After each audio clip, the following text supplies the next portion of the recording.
Webster defines crunch time as a critical moment or period, like the end of a game, when decisive action is needed.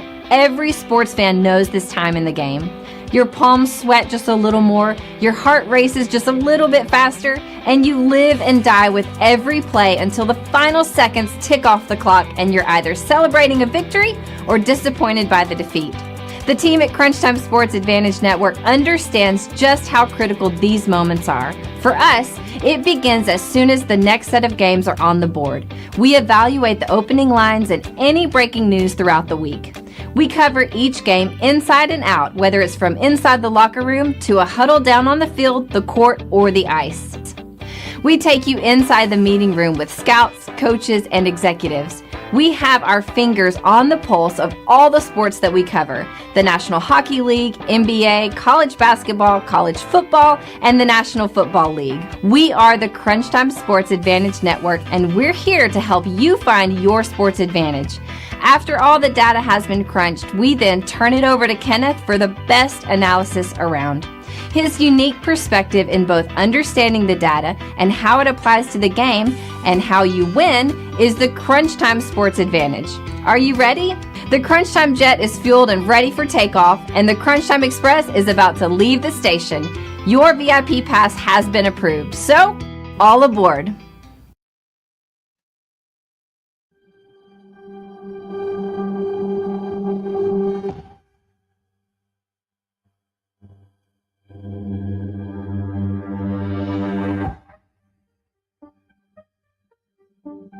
Welcome to the 2024 College Football Team Autopsy Report. An autopsy report is a document that summarizes the findings of an autopsy, an examination of a body after death. It includes details of the examination, tests, and observations performed, as well as the cause and manner of death.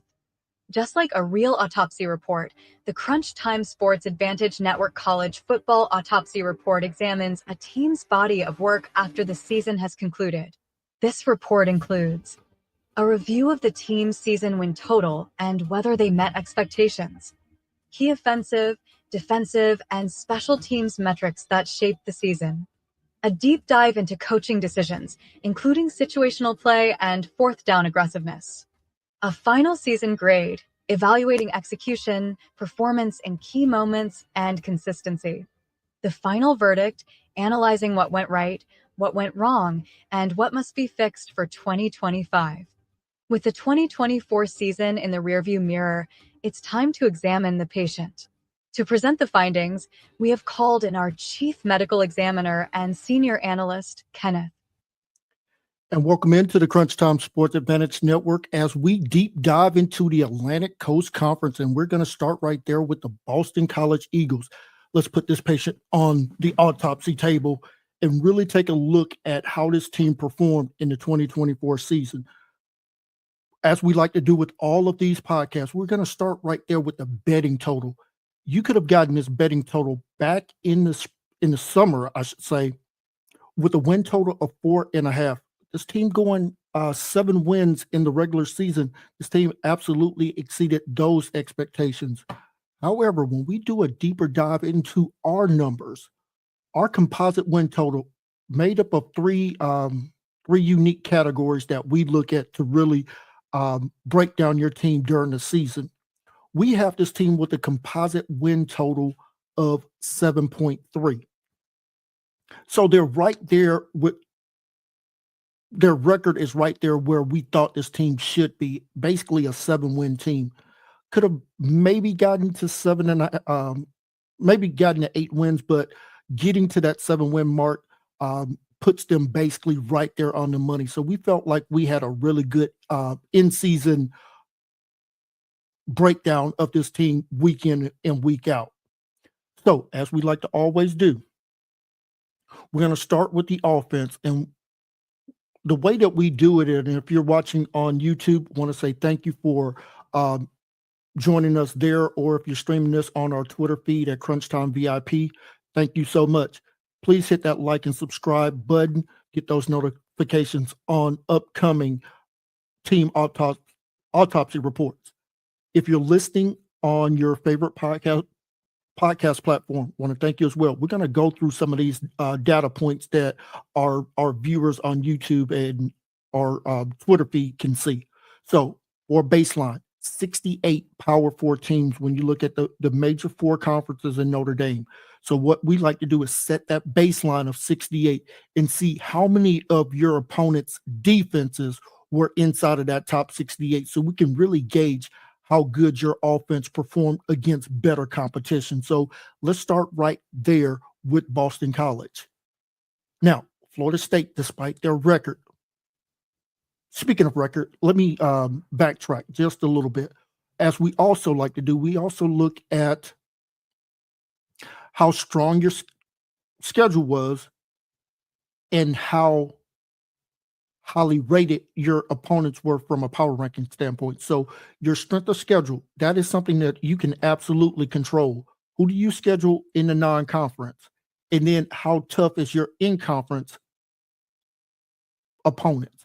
Your strength of record, basically your opponent's winning percentage, not something you can control. So when we look at Boston College, their strength of schedule, 0.411, that was the 55th toughest schedule in Division I football last year. So you're starting to look at the back end of teams in the Power Four just on that metric. Now, as far as their strength of record, 0.576. Out of 134 Division I teams, they were 41st. So their opponents performed from a win-loss record a lot better than what their power rankings were. So as I transition back into Boston College opponents' defensive power rankings, let's take a look at how many teams were inside of that top 68, starting right there with Florida State at 51. Then Missouri was the 20th best defense in our metrics. Michigan State was 63rd. Virginia was 65th. Virginia Tech was 28th. Louisville was 40th. Syracuse just barely making the cut at 67. SMU 34. And then rounding out the season with the Pitt Panthers at 56. So none of their opponents were inside of that top 68. None of their teams were outside of basically the top 100 defenses. So you're not facing the poorest of the poor as far as that goes. When we look at some of their opponents' records, now we know that Florida State had one of the worst seasons in that program's history. Missouri was a 9-3 team. Western Kentucky was an 8-4 team. Louisville 8-4. Syracuse, a very surprising 9-3. SMU 11-1, making the college football playoffs. And then finally, Pitt was a 7-5 team. So their opponents, when we look at their average defensive power ranking, somewhere around that 55 number. So basically right in line with their strength of schedule as far as their defensive power rankings. And when we look at their overall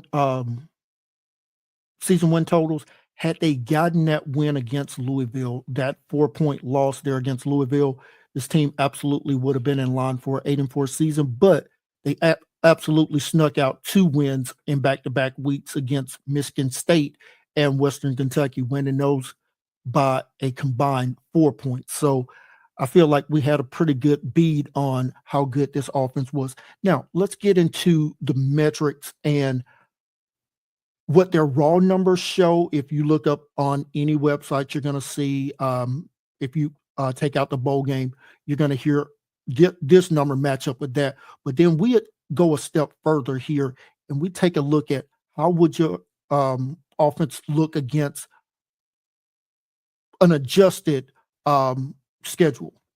So let's take a look at Boston College, 29.3 points per game.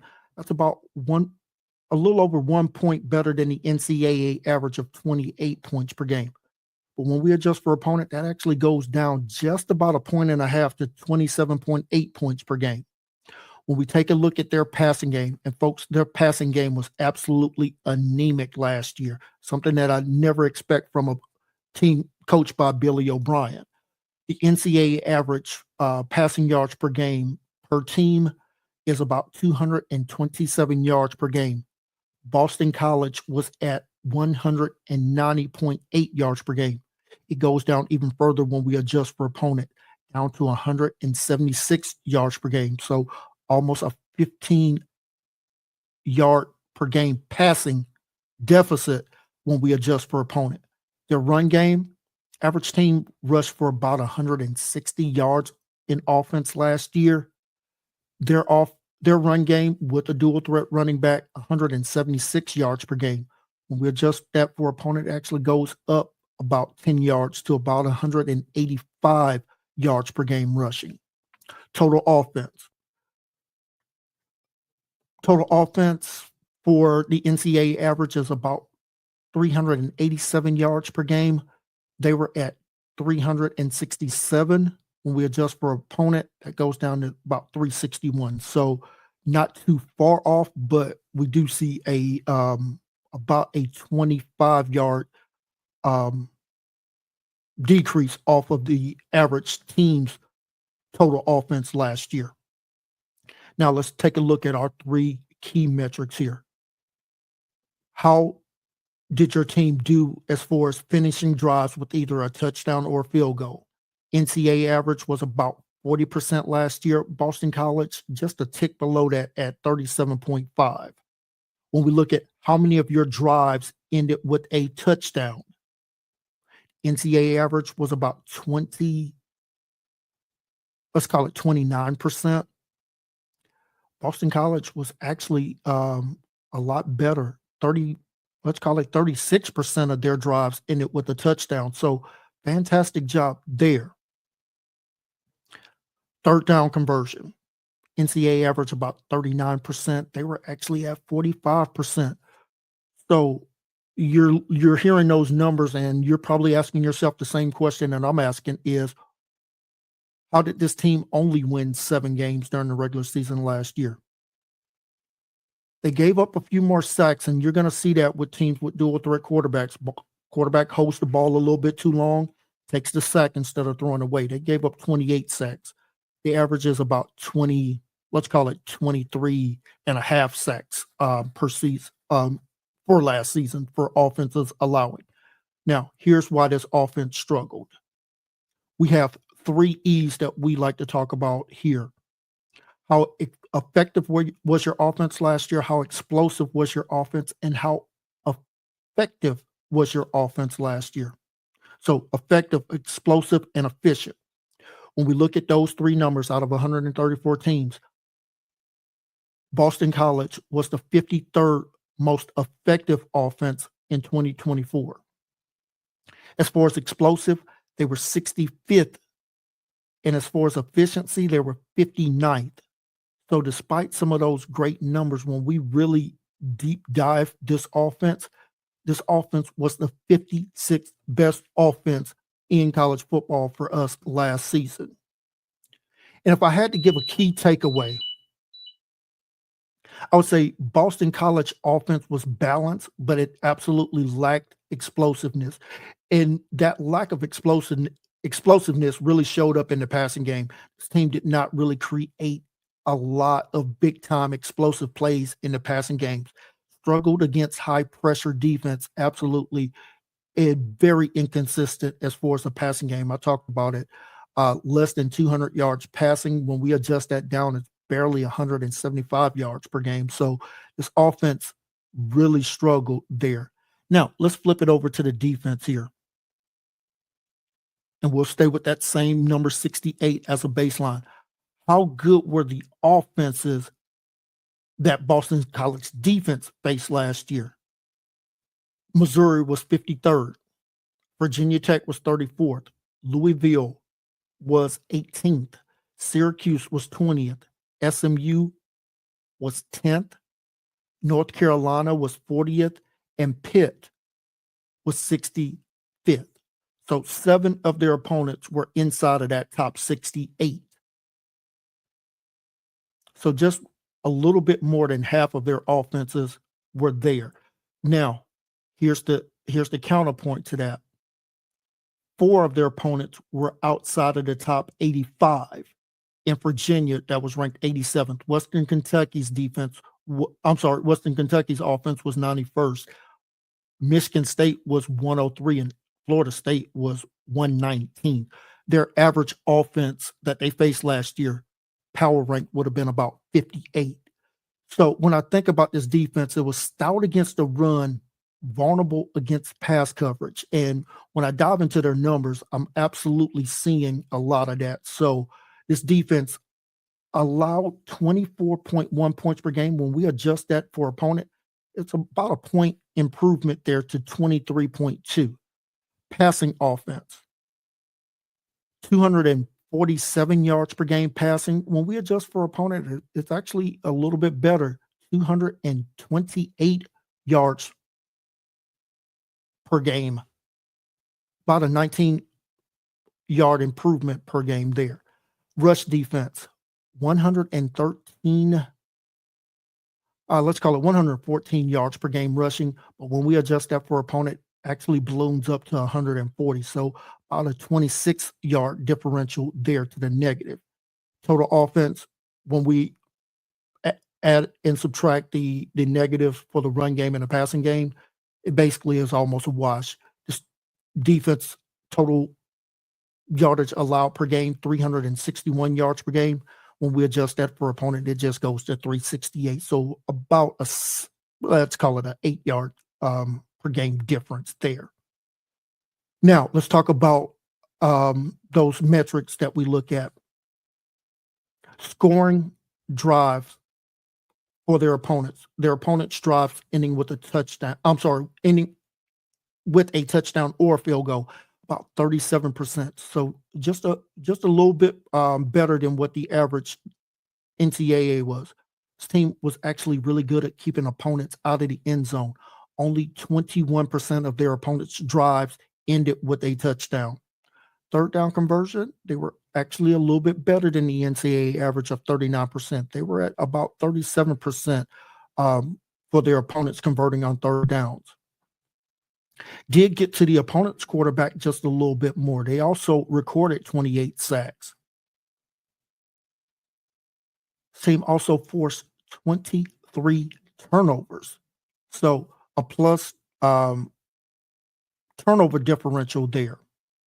Their opponents going for it on fourth downs did a solid job there.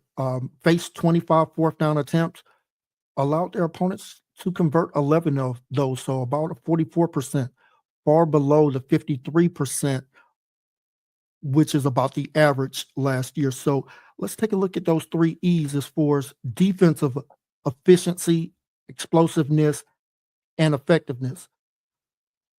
This defense was the 44th most effective defense in college football last year. As far as not giving up explosive plays, they were 53rd. And as far as defensive efficiency goes, they were 50th. This defense ended the regular season for us as the 49th best defense in college football last year.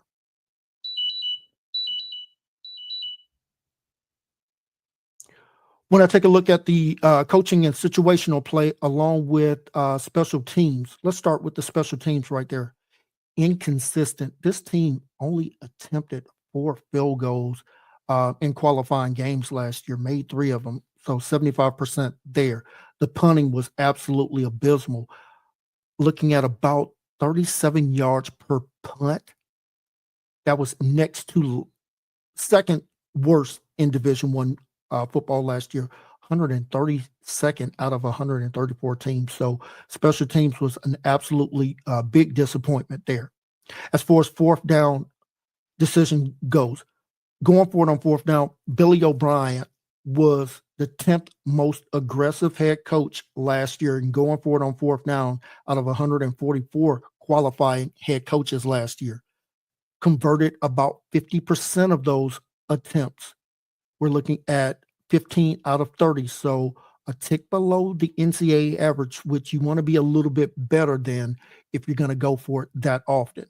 In one-score games, Coach O'Brien was 3-2. Against quality opponents, he was 1-4. Now, let's take a look at the breakdown of scores. How did this offense look in the games that they won versus the games that they lost? So, in their 7 regular season wins, this team was scoring 35 points per game.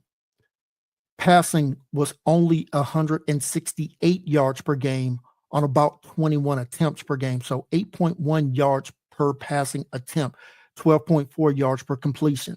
This team was running the ball quite well when they won. 45 rushing attempts per game, 214 yards rushing per game, 4.7 yards per rushing attempt. This team, when they were winning, was converting third downs about 44% and had 6 total turnovers in those contests. In their 5 losses, this offense was scoring 22 points per game, attempting 29 passes per game, so almost 9 more passing attempts per game. Passing yards went up to 222 yards per game, but yards per attempt went down to 7.7. Yards completion up just a tick to 12.9. This team absolutely struggled to run the ball in those losses. 37 rushing attempts per game, only 123 yards per game rushing, 3.3 yards per rushing attempt. This team was still solid on third downs, converting at about a 41% clip, but did have 9 turnovers in just those 5 losses. So the difference between this Boston College team last year when they won versus when they lost, they were scoring about 12 more points per game, throwing the ball for about 53 yards less, but making up for it on the ground, averaging 91 yards more per game rushing. For their defense, when this team won, only allowing 18 points per game, opponents were attempting 37 passing attempts per game for only 241 yards, 6.5 yards per rushing attempt, 11.7 yards per pass completion. Opponents were running the ball about 28 times per game for only 61 yards per game on the ground, 2.2 yards per rushing attempt. The third down conversion defense, this team was allowing in those wins their opponents to convert 37% on third downs, but force 16 turnovers. In those 5 losses, the defense was giving up 32 points per game. Opponents were attempting only 30 pass attempts per game, but still exceeding that passing yards per game, going up to 255 yards per game. 8.6 yards per pass attempt, 12.3 yards per pass completion. Their opponents were also running the ball much more. 36 rushing attempts per game, 187 yards per game, 5.1 yards per rushing attempt. Opponents were converting at 43% on third downs, only for 7 total turnovers in those 5 losses. So how did this difference break down in those losses compared to wins? They were giving up about 14 more points per game, giving up 14 more yards passing per game, and giving up 125 yards more per game on the ground. So this defense was not getting a lot of help from their offense, and that probably led to them being on the field a lot more. So what went wrong for Boston College in 2024? We talked about it. Inconsistent passing game, struggled defensively against the pass, and poor special teams, punting and field goal inconsistencies. So let's get to the final grade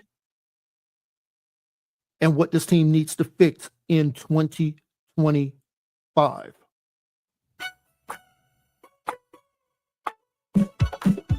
The Boston College Eagles will get a final grade of a B. Why? This team exceeded expectations but struggled in key areas, particularly in the passing game and special team. If they can improve the aerial attack and special team consistency, this team could take a step forward next season. So, what we saw from this team in 2024 was a quarterback that absolutely struggled. We're going to stick right there with the former Boston College quarterback, Thomas Castellanos. In 8 games before literally quitting on his team, he was only completing 61.5% of his passes, for about, let's call it a little bit below 1,400 yards of passing offense, 18 passing touchdowns, 5 INTs. Did have a solid average yard per attempt, 8.5, but just did not do enough to warrant the trust and commitment there of his teammates. So what does this team need to fix in 2025 to take that next step? First, they must develop a more balanced offensive attack, improving the passing efficiency and maintaining a consistent running game. Key number 2, they must enhance the third down and red zone efficiency.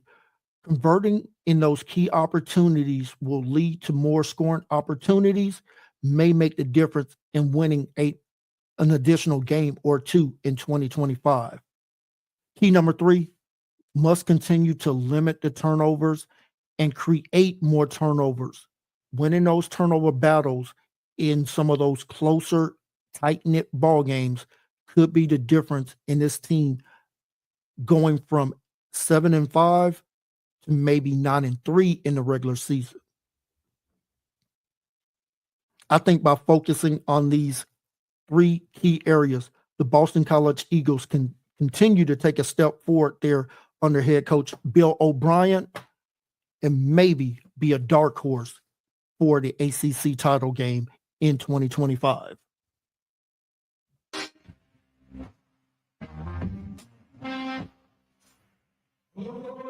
Thank you for tuning into this podcast.